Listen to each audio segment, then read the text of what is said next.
So hello, welcome back, welcome to my garden, welcome to my little nettle patch. It's a very small nettle patch, helps me to understand where nettles are in the season. The nettle season starts at about end of June till end of September.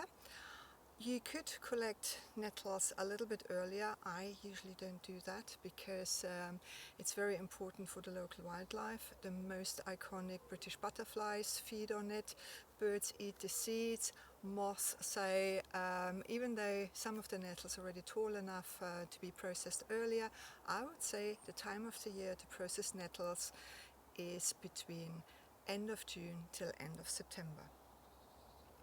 Next, the actual gathering or foraging of the nettles.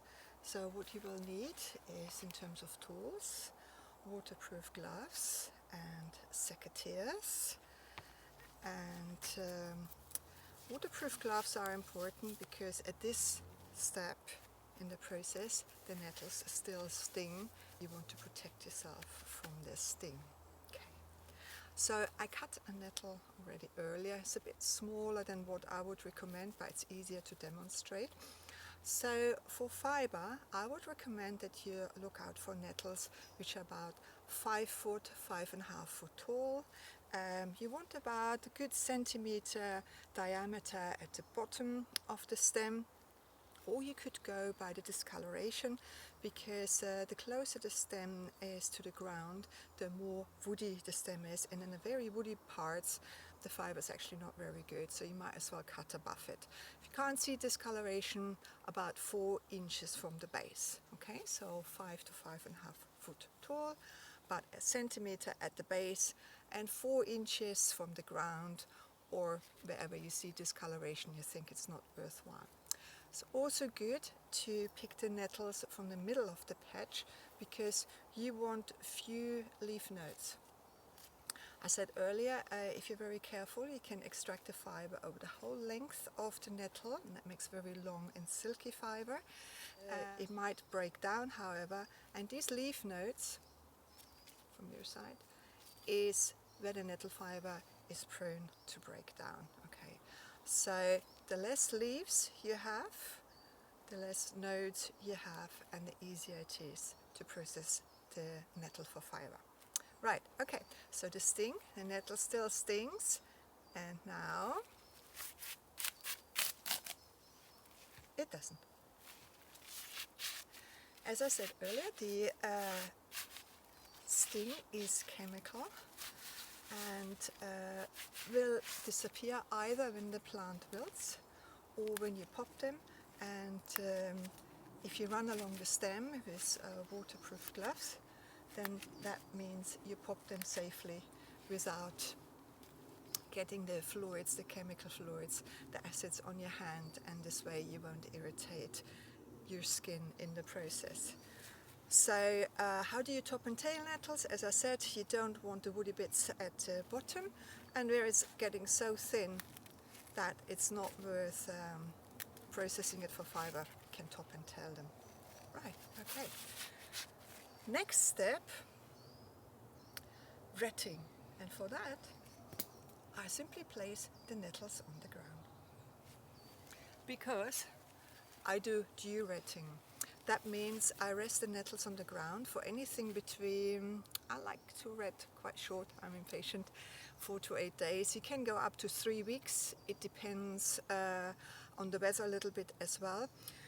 And what happens is the dew, the moisture during the night, does the retting for you. It starts a fermentation process that separates the fibre from the stem, because that's what we're going to do over a couple of steps now. Until we have the fibre, we process it more and more and more to get the fibre out of the stem. Okay. So other ways of retting are water retting, and you could do this in a tub, or it's also been done in running streams, but then you really need to keep an eye on it. With dew retting, I just pop out every other day or so, see if they're okay. And in the industry, it's most likely to be chemically retted. Dew retting is the most sustainable way of retting, and I do dew retting. And the next step is to split the stem. Actually, give a couple of more strokes for good measure. Make sure that all the stinging hairs are off, and now I can take my gloves off.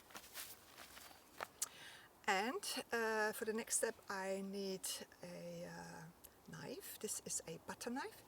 It's completely blunt. You can do this with children, no problem at all, because you're just after the blunt bit of the blade. Sometimes I use the top, sometimes I use the bottom. You'll get a knack for it once you do this for a little while. And here is one that is retted. So you place your knife about 6 inches in and make a little insert, and you can see where the knife's really helpful is to get past these pesky nodes again, because they're a little bit harder to split than the rest of the stem. There's different ways to go about it. Some people actually lightly mesh the stem directly on the nodes to get past them, either with a piece of wood or a stone. And then once you've split it towards the end, you find the insert and do it the other way. And then you fold the split stem apart and make it quite flat. Makes a nice little popping, crackling sound. Hope you can hear that. Okay. And once it's nice and flat, I actually start to break it. Right, so I break it by hand.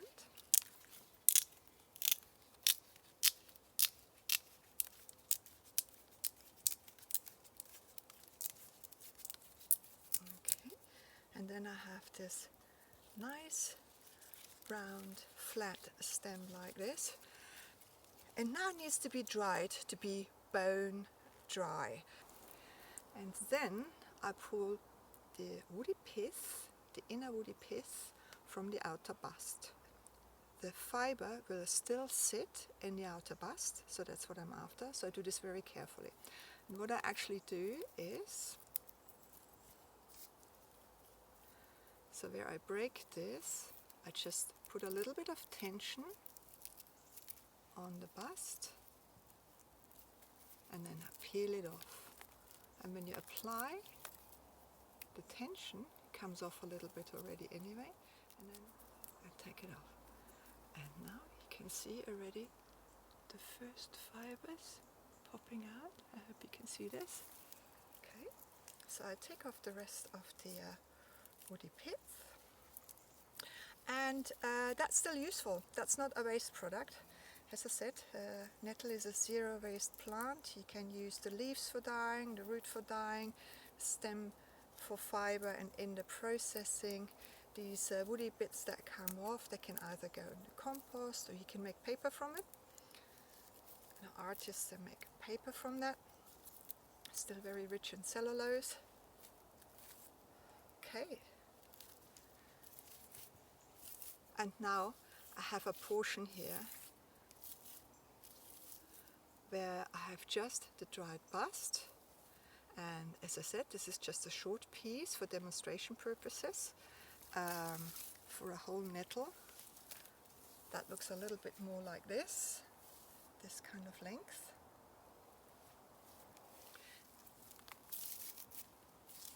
So that's one fibre. Make it a little, give it a couple of strokes just to make it a little bit more supple. And for the next step, you need our trusty butter knife again, and you need to protect your thumb. During my workshops, I just use a band-aid. Now we try to be low with our plastic consumption, we make a great effort, but for this one you can't actually use a textile-based band-aid. It has to be a plastic one, so it's nice and slippery. If you have an old glove, an old washing up glove or so, before you chuck it, you could save the fingers. That would be a way to go about it. But in my workshops I just do this because it's nice and close to the thumb and protects the thumb from splinters. There's still a lot of woody material in here and it protects it from splinters. And then what I do I simply start scraping, and I start out lightly to get the loosely attached fibre stuff off. During the scraping process, bits will come out, and I collect them because they can be gathered and then scraped again, and during the whole process I simply go through various lengths of different nettle bast to scrape them down. And I think the fiber's coming out here already. And what you want to do is think of it as curling a ribbon. So too much pressure and you pull it apart, too little and nothing happens. And if you have a few more nettles, this can take a little while, and this is where in my workshops I actually tell stories of fairy tales. The 7 Wild Swans come to mind. Christian Andersen, the princess that had to weave nettle shirts to release the 7 brothers from the curse. Some people say all these fairy tales about the nettle magic come about because it's just such a magic moment when you see the fibre come out from the nettle. This is how it comes out. And see, I think I have. And then, when I'm done with the scraping, I usually scrape it to about this length because that's a comfortable length for me for spinning. Just show this.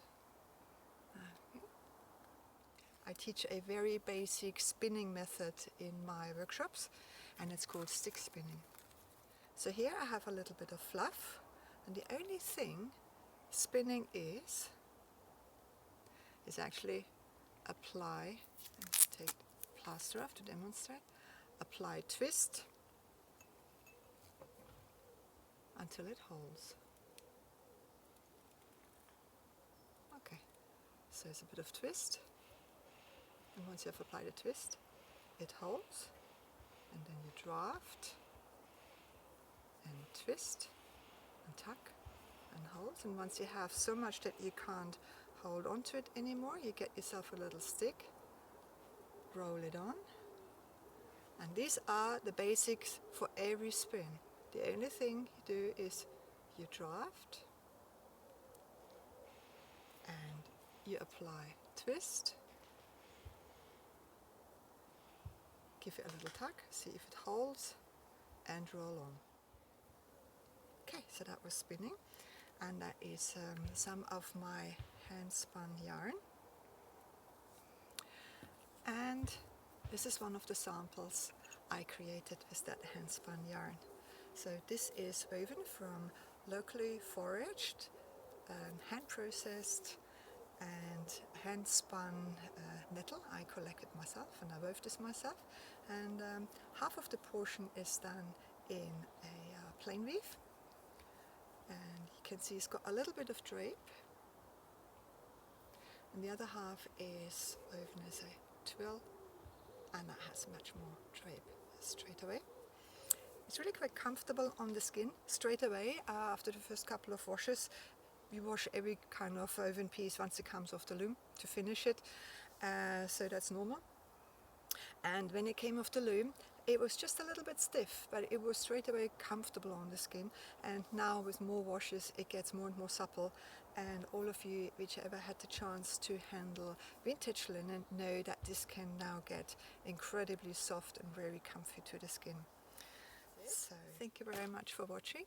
I hope you enjoyed this little demo. I hope it might even inspire you to have a go yourself. Hopefully you found it useful to understand the whole process from end to end. And that is actually one of the reasons why I really love nettles, apart from it being so sustainable and having such an amazing history and being such a beautiful fiber. It also allows you to explore the life cycle of a fiber from end to end at your fingertips. You just need to go out, collect nettles, and then you can actually experience the whole life cycle from fiber extraction to getting to a product yourself. Thank you very much.